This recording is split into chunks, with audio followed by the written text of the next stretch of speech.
మోకాళ్లలో గుజ్జును పెంచి నొప్పిని తగ్గించి సర్జరీని దూరం చేసే ఫ్రీడమ్ వాక్. నమస్తే, నేను విజయ్. జనసేన పార్టీకి సంబంధించినటువంటి జన సైనికులకు గుడ్ న్యూస్.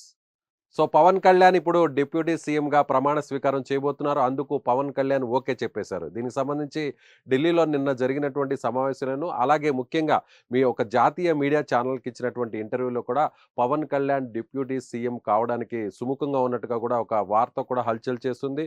ఇప్పటికే మంత్రివర్గ కూర్పుకు సంబంధించినటువంటి సమావేశం కూడా జరగబోతుంది. ముఖ్యంగా చంద్రబాబు నాయుడు అంటే కేంద్ర మంత్రివర్గంలో తెలుగు వారికి, ముఖ్యంగా టీడీపీకి సంబంధించినటువంటి వారికి అవకాశం కల్పించారు. అలాగే బీజేపీకి సంబంధించినటువంటి వారికి కూడా అవకాశం కల్పించారు. ప్రధానిగా నరేంద్ర మోదీ మూడవసారి ప్రమాణ స్వీకార కార్యక్రమం జరిగింది. ఢిల్లీ నుంచి రిటర్న్ అయినటువంటి చంద్రబాబు నాయుడు గారు, అలాగే పవన్ కళ్యాణ్ గారు ఇవాళ మంత్రివర్గ కూర్పుకు సంబంధించినటువంటి దానిపై కసరత్తులు చేసే అవకాశం ఉంది. ఇప్పటికే ఉండవల్లికి చేరుకున్నటువంటి చంద్రబాబు నాయుడు గారు ఎన్డీఏ కూటమికి సంబంధించి తెలుగుదేశం పార్టీకి సంబంధించినటువంటి ఎమ్మెల్యేలు ఎంతమంది క్యాబినెట్లో అవకాశం కల్పించబోతున్నారు, అలాగే ముఖ్యంగా జనసేన పార్టీకి సంబంధించి దాదాపుగా 3 నుంచి 4 స్థానాలు కేటాయించేటువంటి అవకాశం ఉంది. అందులో పవన్ కళ్యాణ్ ఇక ఉప ముఖ్యమంత్రి కాబోతున్నారు. పవన్ కళ్యాణ్కి సంబంధించి కూడా కీలకమైనటువంటి శాఖలను కూడా అప్పచెప్పేటువంటి పరిస్థితి ఉంది.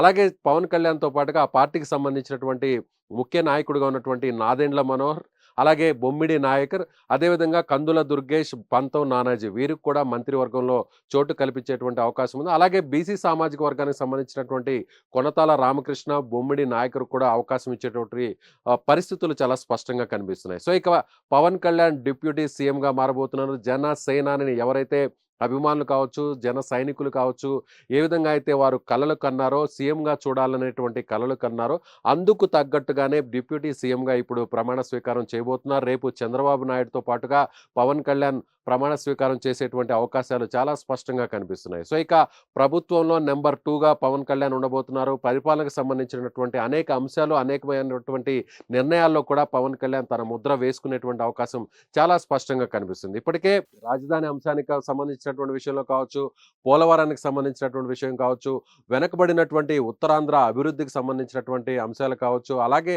అనేక అంశాలు అంటే ముఖ్యంగా స్పెషల్ ప్యాకేజీకి సంబంధించి కూడా కేంద్రం నుంచి భారీ స్థాయిలో నిధులు తీసుకురావడానికి ఇప్పటికే ఏపీకి సంబంధించినటువంటి మంత్రివర్గంలో అంటే కేంద్రంలో కొత్తగా కొలువు తీరినటువంటి మంత్రివర్గంలో అవకాశం దక్కినటువంటి ఈ ముగ్గురు కూడా ఖచ్చితంగా స్పెషల్ ప్యాకేజీ, అలాగే రైల్వే జోన్, విశాఖకు సంబంధించినటువంటి రైల్వే జోన్ అంశం కావచ్చు, అలాగే విశాఖ ఉక్కు పరిశ్రమను ప్రైవేటీకరణ చేసేటువంటి అంశంలో కూడా కావచ్చు, చాలా కీలకంగా ఇకపై జనసేన పార్టీ అధినేత వ్యవహరించబోతున్నారు. అలాగే చంద్రబాబు నాయుడుతో కలిసి ఆయన ఢిల్లీ పెద్దల మీద ఒత్తిడి తీసుకొచ్చి రాష్ట్రానికి సంబంధించినటువంటి అభివృద్ధి అంశాలు కావచ్చు, రాజధాని అంశం కావచ్చు, పోలవరం కావచ్చు, ఇలా అనేక అంశాల మీద ఇకపై పవన్ కళ్యాణ్ తన మార్కును వేసుకోబోతున్నారు. అనేక నిర్ణయాలు, చాలా కీలకమైనటువంటి డెసిషన్స్, చాలా పెండింగ్లో ఉన్నటువంటి హామీలన్నింటినీ కూడా అమలు చేసేటువంటి విషయం కావచ్చు, సూపర్ 6 సంబంధించినటువంటి హామీలను నెరవేర్చేటువంటి విషయం కావచ్చు, మెగా డిఎస్సి కావచ్చు, అలాగే ఉపాధికి సంబంధించినటువంటి అంశాలు, ఉద్యోగస్తులకు సంబంధించినటువంటి అంశాలు, అలాగే సిపిఎస్కి సంబంధించినటువంటి అంశాలు, ఇలా అనేక అంశాలపై పవన్ కళ్యాణ్ గతంలో ఇచ్చినటువంటి హామీలన్నింటినీ కూడా కూటమి ప్రభుత్వం నిలుపుకునే విధంగా కూడా పవన్ కళ్యాణ్ తన మార్కును వేసుకునేటువంటి పరిస్థితి చాలా స్పష్టంగా కనిపిస్తుంది. సో హోంమంత్రిగా ఉంటారా, లేదంటే కీలకమైనటువంటి శాఖలను, వేరే శాఖలను పవన్ కళ్యాణ్ తీసుకునేటువంటి అవకాశం ఉంది అనేది కూడా మరికొన్ని గంటల్లో మనకి స్పష్టమయ్యేటువంటి అవకాశం ఉంది. ప్రస్తుతానికైతే మాత్రం ఉప ముఖ్యమంత్రిగా పవన్ కళ్యాణ్ చేరడానికి, మంత్రివర్గంలో చేరడానికి, ఆ పదవిని తీసుకోవడానికి ఆయన సుముఖంగా ఉన్నట్టయితే వార్తలు వస్తున్నాయి. అందుకు సంబంధించినటువంటి అంశాలను కూడా ఆ పార్టీకి సంబంధించినటువంటి నాయకులు కూడా చెప్తున్నటువంటి పరిస్థితి. సో పవన్ కళ్యాణ్ ఇక ఏపీ ప్రభుత్వంలో చాలా కీలకంగా ఉండబోతున్నారు.